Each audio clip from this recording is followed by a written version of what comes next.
সবসময়ের মতন আজকেও তোমাদেরকে একটা ভীষণই সুন্দর জায়গা দেখাবো, যেখানে বসে গঙ্গা দেখতে দেখতে আর গঙ্গার ঠান্ডা হাওয়া খেতে খেতে মন এমনিই ভালো হয়ে যাবে।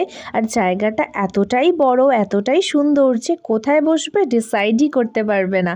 আর এই যে ক্লক টাওয়ারটা দেখছো, এটা কিন্তু সেই ব্রিটিশ আমলের, আর জায়গাটাও হেরিটেজ। সমস্ত ডিটেলস আজকে তোমাদের এই ভিডিওতেই আমি শেয়ার করব। আর এই যে বিল্ডিংটা দেখছো ছোট মতো, এখানে কিন্তু পুরো উপর থেকে নিচ যেখানে খুশি বসতে পারো। তো আমরা না ওই গঙ্গার ধারে বসার জায়গা পাইনি, তাই একটা সুন্দর জায়গা দেখে বসে পড়লাম, যেটাও ভীষণই সুন্দর। আর এখানে গিয়েই আমরা ফার্স্টে অর্ডার করেছিলাম তন্দুরি ফ্রাইড চিকেন আর ঘি রোস্ট চিকেন, দুটোই খেতে ভীষণ ভালো ছিল।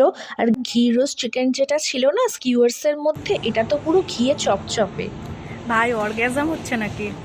আরেকজনকে রিভিউ দিতে বলেছি বলে ওভার অ্যাক্টিংটা তো দেখতেই পেলে। তো যাকগে, তারপর অর্ডার করেছিলাম ওজি ড্রাই চিলি চিকেন, কিন্তু এটা না আমার একদম ভালো লাগেনি।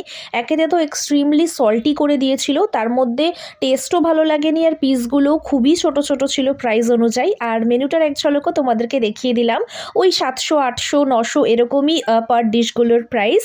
আর কোথায় এসেছি এবার বলে দিই, আমরা এসেছিলাম হচ্ছে দ্য ডকইয়ার্ড কো, আর এটা লোকেটেড হচ্ছে খিদিরপুরে। আর একটা তোমাদের মেন আমি ইম্পর্ট্যান্ট একটা কথা বলে রাখি, এখানে না তোমরা চেষ্টা করবে ক্যাবে করে বা নিজেদের বাইক গাড়ি যাই হোক কিছু নিয়ে আসার, কারণ প্রচণ্ড গোলমেলে রাস্তা, অনেকখানি ভেতরে, মানে এদিক ওদিক সেদিক, মানে এখানে বোঝার কোনো উপায় নেই যে এখানে এরকম কিছু একটা থাকতে পারে। তাই পাবলিক ট্রান্সপোর্টে এলে একটু কষ্টই হবে। তো যাই হোক, তারপর মৌরি মিছরি খেয়ে আমরা এখান থেকে বেরিয়ে পড়লাম। আর আজকে যেহেতু কালী পুজো ডে 1, তো রাত্রির হতেই আমি, বাবা আর রিক তিনজনে মিলে বেরিয়ে পড়লাম ঠাকুর দেখতে। কালকে মা বেরোবে আমাদের সাথে, তাই আজকে বাবাকে নিয়েই কমপ্লিট করে নিলাম। আর আজকে আমরা গিয়েছিলাম হচ্ছে মধ্যমগ্রামের দিকে, কারণ এখানে তো খুব বেশি ভিড় হয় না আর খুব বেশি ঠাকুরও নেই। তো আজকে মধ্যমগ্রামটা কমপ্লিট করে কালকের থেকে তো বারাসাতেই থাকবো। তারপর কয়েকটা ঠাকুর দেখে গেলাম আইসক্রিম খেতে। বাবা তো খাবে না, প্রচুর ফ্যাকনা। তারপরে সে ফ্রুটি খেলো, তাও নাক ঠোক সিটকিয়ে আর কি।